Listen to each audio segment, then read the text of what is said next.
Good evening. In this broadcast, the information program, The News. We'll begin this edition with a report about the progress of today's session in the State Duma of Russia. The entire day today, the deputies spent in tense but calm work. The Duma overcame the veto of the Federative Council to amend the taxation law. The adopted amendment exempts from taxes, first of all, organizations who are building towns for Russian military withdrawn from Germany using funds from the FRG. Another law adopted by the deputies defines the guarantees and rights of Russians to elect and be elected, and also the status of the Central Election Commission. The document forbids candidates at elections to use the advantage of their employment status and relieves them for that period from their basic work. The parliamentarians feel their victory is the law they adopted on television and radio broadcasting, among several positions in that document, issuing licenses for broadcasting on a competitive basis, the creation of a federal commission which will regulate television and radio processes, not only in state but independent companies, restrictions on the airing of foreign video materials. As Mikhail Poltoranin mentioned several times, this law is more of a political nature, and here it's necessary to remember the previously adopted draft law on the sources of mass media. One of the basic ideas is that organs of state rule cannot be founders of media publications. This document already had its history. The Federative Council had declined it, but the Duma was able to overcome the veto and the law was submitted directly for the President's signature, after which the Chairman of the Federative Council, Vladimir Shemeko, also communicated with the President through a letter in which he insists on the opinion of the higher chamber of Parliament. For now, the reaction of Boris Yeltsin to these disagreements is not known. Today's law was adopted in the first reading and is a basis for subsequent completion, but what fate awaits the document in the future is difficult to decide now. The Duma adopted today also the resolution on the report of the government on executing the budget for this year. The corresponding report the Vice Premier Alexis Kavets had made Friday. In this resolution, it's noted that the government's execution of the law on the budget, given the results of the 9 months' work of this year, has been interrupted. After the information program, The News, the television company Ostankino plans to air a special broadcast involving the heads of the State Duma.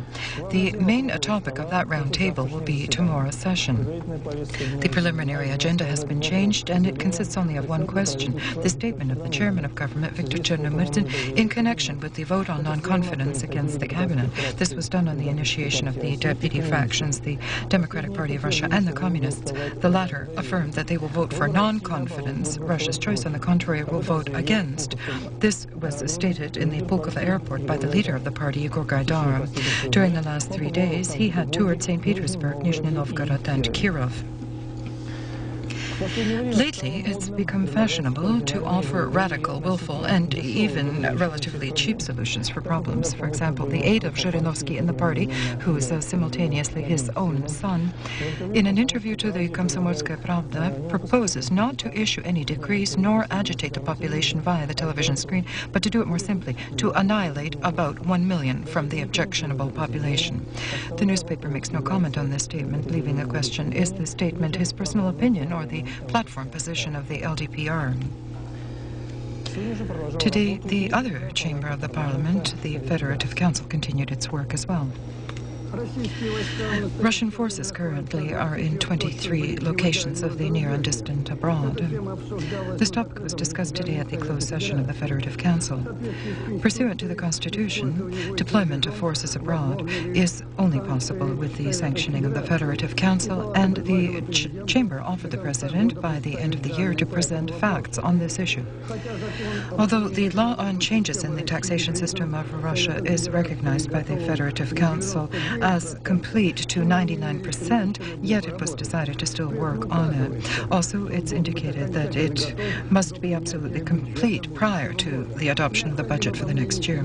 In the opinion of the senators, it's indispensable to continue work on other important draft laws regarding financial industrial groups. The draft law protecting the right of inventors, the chamber transferred to the State Duma, and in its opinion, the balance was achieved between the interests of the authors of invention, employers, and the government. In essence, without any doubt, the Federative Council voiced support for Russia joining the conventions of the International Organization of Labor. This involves abolishing forced labor. Another area involves ratifying generally accepted international labor norms. According to them, the International Labor Organization must be represented at talks not only by representatives of the government, but entrepreneurs and the workers. Today, Boris Yeltsin met with the president of Northern Ossetia, Aksarbek Galazov. During that conversation, the president of Russia supported Galazov's initiative to hold in Vladikavkaz a meeting of the heads of state, heads of the republics, rims and districts of the Caucasus, including the Transcaucasus. At the meeting in Vladikavkaz, it's intended, apart from social and political economic questions, to discuss international issues as the most acute problems of the Caucasus region. The apogee of the business day in government was the meeting with the members of the Federative Council. It was planned to again discuss the budget for 1995. However, representatives of the regions resorted to criticizing the government since they still have not received funds promised previously from the national budget. The financing of regions is somewhere at the level of 30%, as was noted in an interview to the news by the president of Yakutia, Mikhail Nikolaev, and the head of the Timen administration, Leonid Raketsky. The regions can't be satisfied with taxation levels for next year either. At the same time, the obviously rigid budget, in the opinion of the senators, cannot be reason for lack of confidence in the government. And yet another scandal in Moscow. Now it's confidence in the government. Before it was the president, elections, no elections. We never know what to expect. In the morning, in the Commission on Immediate Issues, they discussed the acute problem of paying debts for salaries, the overall sum of which is 4 trillion rubles. The problem bears a threat of social upheaval. The leader of the Federation of Independent Labor Unions of Russia, Mikhail Shmakov, implied that the imminent act of protest was caused by that debt, although he did specify that the problem is in the stage of resolution. Our actions should not be feared, said the labor union leader. As was noted by the Commission, the debts for salaries are planned to be liquidated by the end of the year. En masse firing at public opinion was continued today by the government on the eve of the hearing in the Duma in the face of the Minister of the Economy, Alexander Shokhin. At a meeting with the press in the press center of the Conciliatory Commission for the Agreement on Social Accord, the minister repeated the well-known official statistics about the lowering of inflation, the turbulent growth in the savings accounts of the population, and conducting a moderately rigid financial policy. The sufficiently pacified analysis and also the distribution of power in the Duma permitted Alexander Shokhin to conclude that the State Duma tomorrow will carry a vote of confidence to the government. To the question of the correspondent of the news, does the government have practical advice how to survive, especially workers of the budget sphere, when a severe price hike has occurred, especially in the larger cities after the infamous October decline of the ruble, and the trillion-ruble debt for salary, Alexander Shokhin specifically said, the state sector in the economy, if one considers state companies, comprises 35% of the entire economy. Regarding budget organizations, the government has undertaken the obligation to pay by year-end everything which it owes. And we hope prices will return to their normal positions, and in October we will be able to achieve a minimization of the negative repercussions of the exchange panic. Today is the 100th day since the swearing into office of Leonid Kuchma, the second president in the history of Ukraine. By tradition, on this date, observers attempt to summarize the first results of the work of the administration. However, the economic situation in Ukraine, a severe economic and financial crisis, give no reason for optimism.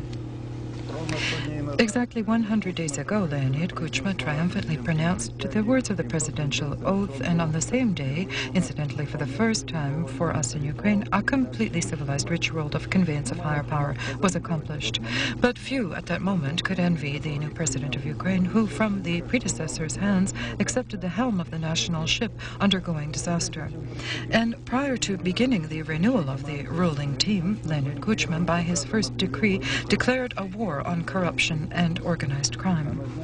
And recently, the president stated that the first serious blows on the criminal shadow capitals have been dealt, and materials have already been handed over to the courts. Yet, on the other hand, the president himself, during all these 100 days, was submitted to massive attacks by the Ukrainian press because, during the inauguration, he had expressed himself for giving the Russian language official status, along with the state language Ukrainian.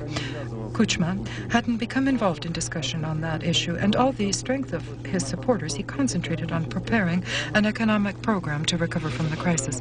This program was basically adopted by the parliament, although the press itself again predicted the unavoidable confrontation between the president and the Supreme Soviet. Leonid Kravchuk, as is known, was acknowledged as a master at settling tense social and political conflicts, but President Kuchma is apparently already demonstrating his art of avoiding such conflicts and preventing social upheavals. The National Bank of Ukraine adopted a resolution to liquidate the fixed rate of the national currency in relation to currencies of foreign countries. Hence, the official rate of the Kabrovanets will be defined as a result of trading at the Ukrainian interbank currency exchange. Regarding currency trade in Moscow on the capital exchange, today again a certain growth in the rate was registered. It comprised 3,046 rubles for $1 American. Together with the first snowfall, we're usually visited by a barrage of problems, the main of which is heating, primarily in our homes. This year, the municipality of Tambov was enriched by an entire million of square meters of housing. Everything which was previously state housing is now under the care and management of the city, which from the federal budget to support it in all of 1994, not a kopeck was allotted, although promises were abundant. Overextending their efforts, the communal services, however, managed to prepare the complicated city property for winter and even to add on certain things and repair other parts. Once every 2 weeks, we, on a regular basis, inspect and maintain objects of service and utilities, and landscapes and parks, residential units, and even the condition of the yards and yard territories. It's very important that people should sense that there is not a collapse underway and that nothing is deteriorating. In Tambov, nothing has deteriorated, and on the contrary, there has been a growth. Proof of this is the last new construction of Tambov. This route has joined the central part of the city with its peripheral suburbs. One of the most important events of today is occurring at these very hours in Makhachkala. Last night, terrorists seized a passenger plane, demanded money and flight passage to Iran. The airport of the Dagestan capital has become a regular spot for air piratery. Almost 24 hours ago, late in the evening, the plane Yak-40 was seized en route from Ashkhabat, Makhachkala, Rostov, with 22 passengers on board. The chronicle of the crime looks as follows. At 22:15 Moscow time, when it was already airborne to continue its flight, as was later learned, the criminal who boarded in Makhachkala threatening with an explosive device made his demands known. $2 million American and an airplane to Iran. The crew was forced again to land in the Makhachkala airport. Difficult talks began, during which, that same night, a portion of the hostages were freed, among whom there were 3 nursing infants. And this morning, 3 more women and 1 man. And all this time, the situation was under the control of the Central and Local Federal Service of Counterintelligence and other law enforcement organs. Their main objective was to provide the security and safety for the lives of all the people who were in this tragic situation. To the report of our Makhachkala correspondent, we'll add that the identities of the terrorists were established. There are 2 of them. Both are of Azerbaijani origin. The Russian Ministry of Foreign Affairs made contact with Iranian authorities after difficult discussions received permission for the plane to land on the territory of Iran. Previously, the leadership of Azerbaijan had refused the possibility for an en route landing of the plane at one of the airports in that republic. Intertas reports that all demands of the criminals are being fulfilled. Talks are constantly underway. As previously, they insist on the flight out and $2 million. They've already been given $800,000, and in response to this, they gradually released all the passengers. Therefore, at this hour, on board the plane, 3 people remain, 2 pilots and 1 terrorist. The whereabouts of the other is not known. Fueling of the seized airplane has been completed. Our program is continued by a report on the press conference in the Ministry of Emergency Situations of Russia. All emergency rescue work in the zone affected by the earthquake on the Kuril Islands were conducted efficiently and effectively. Everything which depended on the federal authorities was done. In liquidating the consequences of the natural disaster, already 179 billion rubles have been spent. In all, 500 billion will be needed. This was stated at a press conference in Moscow today by the Minister on Emergency Situations, Sergei Shoigu. He thanked representatives of republics of the CIS and several Western countries and Japan for humanitarian aid. Shoigu assured that in the South Kuriles everything would be done for those who want to be evacuated and taking care of affected residents, including delivering prefabricated homes and necessary technology and equipment. However, this earthquake only forced the public to pay attention to the woeful state of the neglected remote area of Russia. In the opinion of specialists, it's not enough to darn holes today and rectify the damage caused by the disaster. A real program to develop the richest regions of the Kuril and the Sakhalin is necessary so that people would not flee from there but settle and develop the islands, especially since scientists assure in the next 10 years in the Kurils the seismic situation will be calm. Measures continue to be applied to liquidate the effects of the accident to the oil pipeline leak near the city of Usinsk in the Republic of Konya.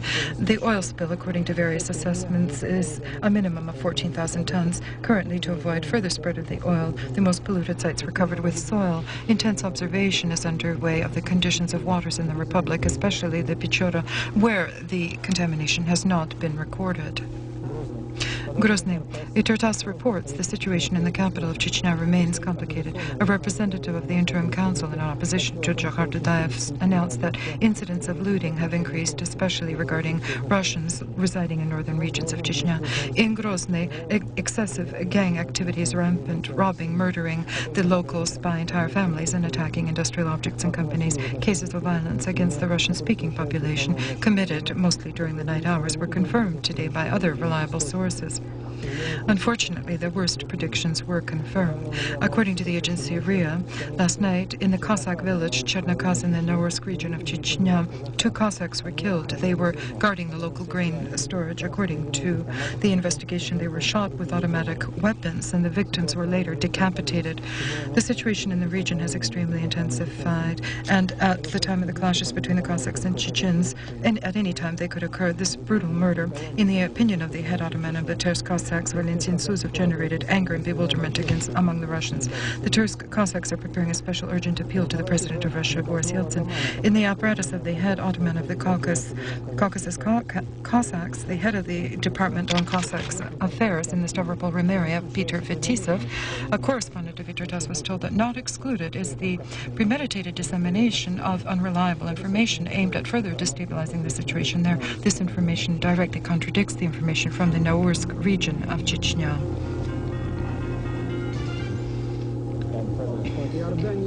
Jordan and Israel have concluded a peace pact today at a triumphant ceremony which was held at the border post which divides the Jordanian city Aqaba and the Israeli resort city Eilat on the Red Sea. In attendance were the President of the United States, Bill Clinton, the Minister of Foreign Affairs of Russia, Andrei Kozyrev, heads of diplomatic departments of various countries, and a multitude of guests. Both the King of Jordan, Hussein, and the Prime Minister of Israel, Yitzhak Rabin, in their speeches did not conceal their satisfaction with achieving a peace agreement between the two countries. For Israel, this is already the third peace treaty with the Arabs, and it probably plays a key role in the development of the situation in the Middle East. In the opinion of observers, the peace agreement can influence the northerly neighbors of Jordan and Israel, that is Syria and Lebanon, who for now see the signed agreement as a separate document betraying the interests of the Arab world. A condemnation of several of the positions in this Israeli-Jordanian agreement was issued by the leader of the Palestinian Liberation Organization, Yasser Arafat, who was not present at the ceremonies, and a completely hostile reaction to the peace agreement was evoked in the camps of Islamic fundamentalists, mostly in the Hamas movement. They met the agreement with an entire series of terrorist acts. It's not by coincidence that today's ceremonies were protected by thousands of police and agents of security services. It's evident that the path to the all-encompassing peace resolution in the Middle East isn't strewn with roses. However, each new step toward it is possible. Confirmation of this is the Israeli-Jordanian peace agreement. Today in Paris, the President of France, François Mitterrand, awarded the UN Secretary-General, Boutros-Ghali, the Large Cross of the Order of the Honorary Legion. This esteemed award Boutros-Ghali was deemed worthy of in the matter of establishing peace in the Middle East. Boutros-Ghali was grateful for the honor and noted that he appreciated it even more because the ceremony is on the day of the signing of the Jordan-Israeli peace agreement. After returning from Jordan, Andrei Kozyrev flew to the Canadian city Winnipeg to participate in the International Conference on Economic Aid to Ukraine. Participating in its work will be representatives of the 7 leading Western countries and also Russia and Turkmenia as creditors of Ukraine. Probably the President of Ukraine, Leonid Kuchma, will receive a credit from the International Monetary Fund in the amount of $365 million. Yugoslavia and Russia are preparing to revoke economic sanctions from which annually we lose $2 billion. Vladimir Solovyov reports from Belgrade. 3 years ago, the former Yugoslavia was among the top 10 trade partners of the Soviet Union. For talks about the future renewal of the old economic ties in Belgrade, a delegation arrived headed by the chairman of the Trade Industrial Chamber of Russia, Stanislav Smirnov. Meetings were held here on the highest level with the President of Serbia, Slobodan Milosevic, and the Prime Minister of Yugoslavia, Radoje Kontić. Of course, the economy of Russia and of Yugoslavia have changed since then, and therefore we must prepare for new conditions of these mutual relations. Firms and companies have changed. Partially lost were the traditional partners, and the structures have become more flexible, and we must say openly that a certain spot which had been occupied by Yugoslavia in respect to Russia is already taken up by other firms, although here one must think of feasibility, and I think that Russia is interested in returning Yugoslavia not only in its former volumes into its markets, but to broaden those possibilities. Are there concrete agreements that were reached? We agreed to exchange business information, to conduct joint seminars and consultations, to conduct joint exhibits and fairs for the future, and we agreed to create a stable financial mechanism and, through our cooperation, the creation of this mechanism and creating a system of guarantees and perfect the arbitration practice. Today, in the Austrian Republic, it's a national holiday. On this day, the 26th of October, 1955, the parliament of the country adopted the law about permanent neutrality, the policy of which was subsequently followed through by the government. However, from the 1st of January next year, when Austria will step into the European Union, becoming a full-fledged member, the new approach to the traditional policy evidently are unavoidable. Alterations in the foreign sphere will be supplemented by several changes in the internal course, because at the recent parliamentary elections, the Party of Freedom entrenched its positions in opposition to the Social Democrats and the Conservatives. Analyzing the mutual relations of these two factors, observers predict in the near future heightened interest from world mass media sources toward Austria. But no matter what in the future, any celebration, including today's, for the Austrians does not boil down to bare politics. The best proof of this is such an adherent national characteristic. If residents of other countries see the basis for Austrians to be proud of their country as a rule in its history or its economic flourishing, Austrians, sociologists note, place in first place the beauty of nature of their alpine area. Social disorders on a racial basis unfurled in the center of the American city, Lexington. The reason was the death of a black youth from the bullet of a policeman. A crowd of almost 500 people was in a state of commotion for several hours on the streets, and forced police units were deployed. As a result of the incident, several people were injured. The main inventory department of the American Congress accused the American military in the disappearance of 40 anti-aircraft handheld weapons, Stingers. If they end up in terrorists' hands, as specialists feel this could become a most dangerous tool of international blackmail. The Pentagon refuted the accusation, affirming that this was caused by duplications in the computer inventory system.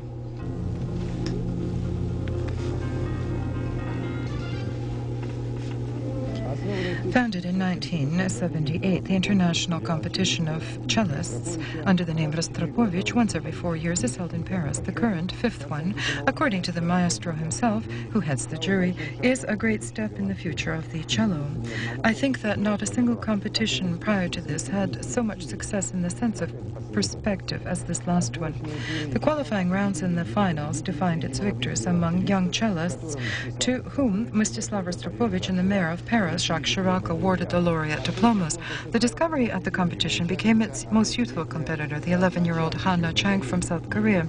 To her, the dignified jury gave the first award, writing her not within the category of rising stars, but a star which has already arisen on the horizon of musical art. A special prize from the city of Paris went to the Bulgarian cellist Stanimir Todorov for the best performance of the work of Alfred Schmidtke, written by the composer for this competition. Among the 6 laureates, unfortunately, our young cellists were absent. I don't think that currently the Russian cello school is in its dawn, but that is not because, let's say, the teachers have become worse. The problem here is in the situation when, according to the maestro, musical art, as the entire country, figuratively speaking, is on the mend. The solution for this he sees in sponsorship, support for young and gifted players. You remember the famous axiom, in the first year, a novice actor thinks he's a genius, but in the final year, only a nationally acclaimed artist.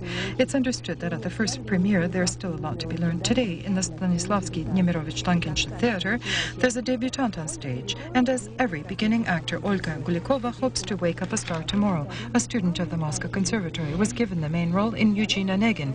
This production, born in the opera studios of Stanislavski, today the theater uses to traditionally open its new 76th season. Are you not afraid to entrust the opening of the season in such a famous theater to a young beginning actor? These are the times. We must very actively, I think, now let in the young talent into performances. There are talented young people in the conservatories and other institutes, and they must try themselves out. Several years ago, Alexander Titel entrusted the role of Lenski to Akhmat Agadist, a student of the 3rd course, and the singer was a discovery of the Lakiv Theater. And similar hopes are connected with Olga Kulikova.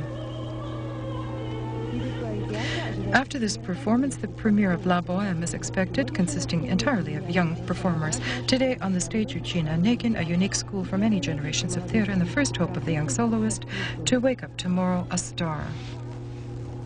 Our life is spent in hustle and bustle and often impedes us to sit with a fat classical volume. But to deny oneself a chance to read a newspaper or at least skim it through is not something each can do, especially since today we have a selection to choose from. At the exhibit, the Press 95, which opened in the Pan-Russian Exhibit Center, the former VDNH displayed our 350 publishers of Russian newspapers and magazines. Among them are such that have earned respective readers and even the very young but very interesting. For children and solid citizens, for those who are interested in politics or the culinary arts or cats, religion or the economy, for our journalists write for everyone and always claiming exclusiveness. The exhibit is very beneficial for us, mostly professionals, to be able to see each other. Secondly, it's beneficial for us to meet with our concrete live readers. And that's probably why each newspaper displayed was visited today by its readers. With this report from the exhibit, we end our part of the program. Ahead, after the advertising pause, is the overview of the sports events of the day and the weather report for tomorrow. With this, I say goodbye. All the best.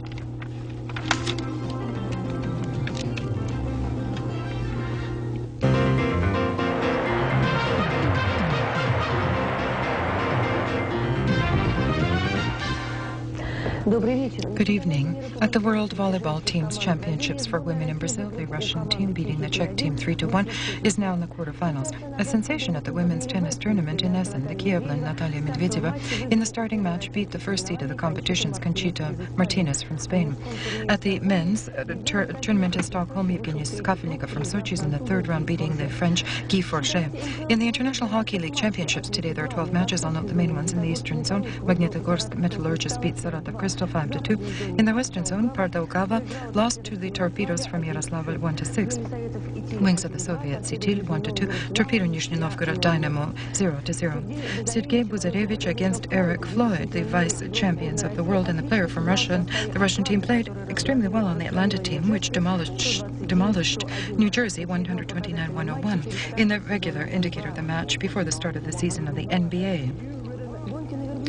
Camel races, traditional annual athletic spectacle which gathers the best riders and tens of thousands of viewers. As usual, the best rider wins. This time in Malaysia, the prize for the winner is a small camel trophy. But the most interesting sports event happened today in Australia. A group of professional daredevils, skydivers, built a fantastic figure in the air which delighted millions of television viewers throughout the entire world.